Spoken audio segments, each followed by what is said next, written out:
Hey everybody, my name is Matt. I'm here at the Bucks 3D Expo with Carlos from Formlabs. Why don't you tell us about what you have at your booth? Great, thank you. I appreciate being here this week. We have a lot of new products and specifically a very important new desktop generation printer. It's our Form 4, and our Form 4 is a big upgrade over our previous generation Form 3, specifically with speed.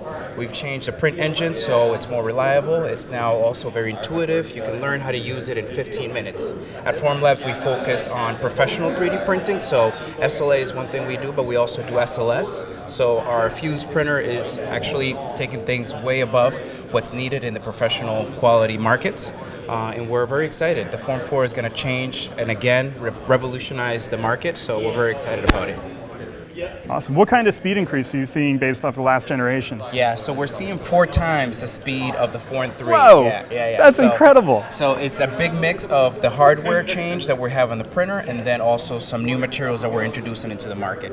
Absolutely. And these are very, easy. You said 15 minutes. This is really incredible for 3D printers that you can get going so quickly. Great job. One of the things that we focus on is a lot of customers are still intimidated by 3D printing. So we want to focus that, make sure we give them all the tools they need and the ecosystem that they can trust on step-by-steps. Awesome. Carlos, thank you so much for coming out. No problem. Thanks, everybody. Take care, guys.